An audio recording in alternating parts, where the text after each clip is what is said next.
Hey guys, thanks for tuning in today.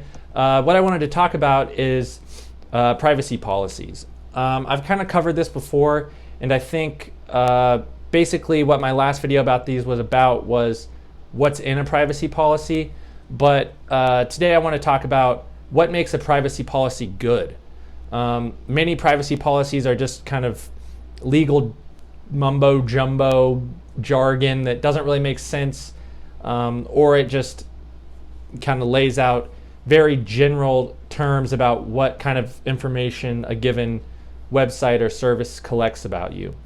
And today I want to cover like some good examples of privacy policies that we can look towards as, you know, something that other sites and companies should emulate so that people get a better understanding of what sort of information a given service collects.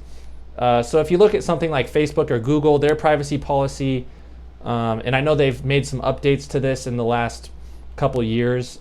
They've made their privacy policies easier to read for people, which I think is important, but they still aren't really satisfactory from a privacy standpoint.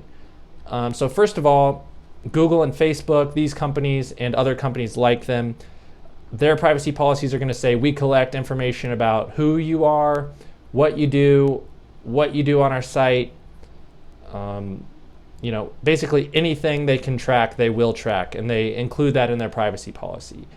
And another irresponsible thing that these companies do is they'll say, we collect your location, your name, your email address, and any other information that's relevant to our business.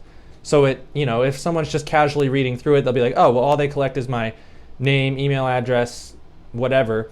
But then if you actually look at the information that the company has about you, it includes way more than just those bits of info.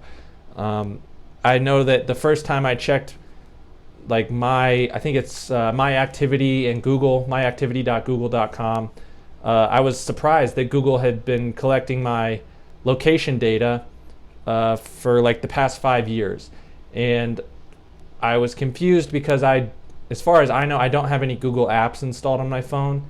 But I guess I had logged into Google on my phone or had another app that used Google's login or whatever, and Google was still able to collect that information. So that was concerning for me.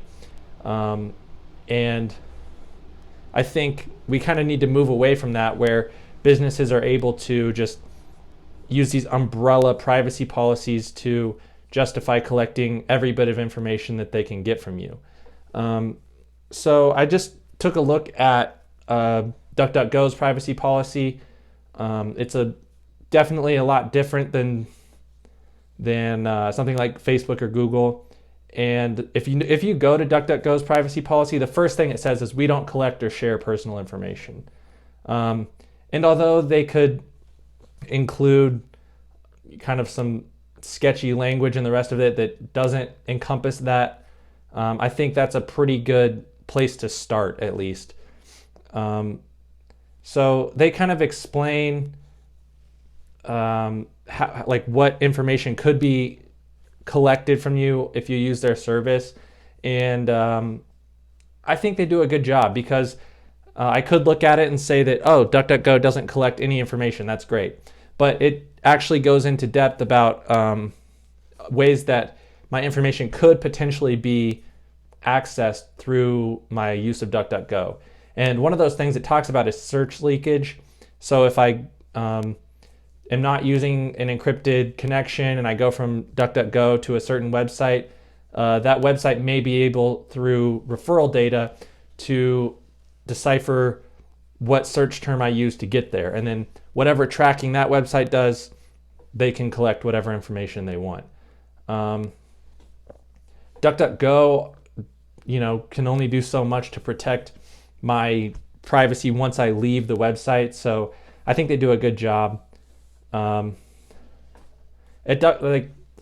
Later on in their privacy policy, they go into the information that they do collect, and it looks like it's pretty basic. They don't use cookies by default, so they aren't going to be able to track me with that. It says if I use their Bangs, which is kind of a shortcut search, they may store that so they know like what I'm looking for, I guess. But it says it's only stored on my computer. They don't store it on their servers, so that's a good thing.